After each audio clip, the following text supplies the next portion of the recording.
जन्म में मेरा प्रणाम। खुश रहिए। मेरा प्रश्न यही है कि जब मासिक धर्म आता है ना, तो जो भी 4-5 दिन के लिए हम कपड़े पहनते हैं, तो वही कपड़े पहन के हम भोग चढ़ा सकते हैं, कि भोग बना सकते हैं? देखो ऐसा है कि आप एक कपड़ा जो पहन लें उसको यूज दोबारा तब करें जब धुल जाए, यही एक परंपरा है, शुद्ध परंपरा। मैं वही कि पूछ रही कपड़े हूँ कि धुल मैं बाद में वही कपड़े धो के पहन के पूजा कर सकती हूँ, बिल्कुल वही भोग कपड़े बना सकती हूँ, वही कपड़े धुल कर। लेकिन कोई कोई बोलता है कि वो अशुद्ध होता है। ना ना ना, धुल लिया ना, शुद्ध हो गया। हमने बहुत सारे तर्क है।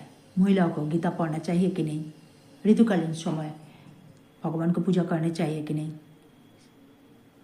गुरु क्या कहते हैं सुन लीजिए।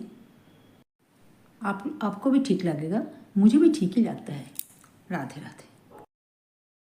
जितने शास्त्र पढ़े उनमें ऐसा हमने कोई विधान आज तक कहीं नहीं पढ़ा कि कोई स्त्री भागवत की सप्ताहिकी अनुष्ठान करे। कई कारण हैं जिनके कारण वो अनुष्ठान सम्यक रूप से पूर्ण करने का अधिकार नहीं रखती।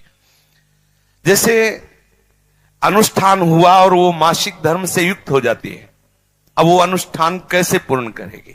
क्योंकि स्त्री शरीर में रजस्वला धर्म आता है और वो आपने अनुष्ठान लिया, अचानक क्रम बदला और वो हो गया, तो फिर कैसे मंच पर उस भागवत पर हम जाकर के वो लीला कथा का वर्णन करें? इस तरीके के बहाने बना दिए गए।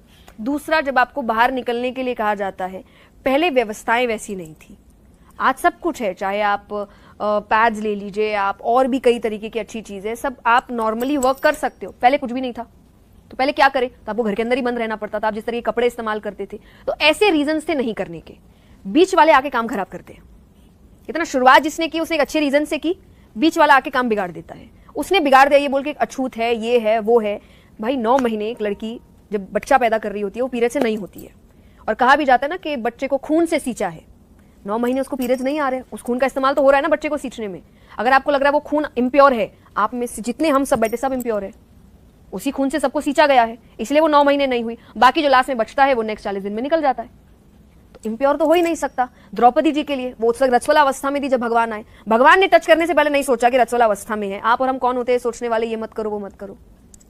तो ये बातें बनाई गई। पहले रीजन अलग थे, सेफ्टी पर्पस था, आराम के लिए था, खान पान का पर्पस था। अब ये सब नहीं है। गांव का एक बच्चा जानता है इस बात को कि जब स्त्री का अपना धर्म हो तो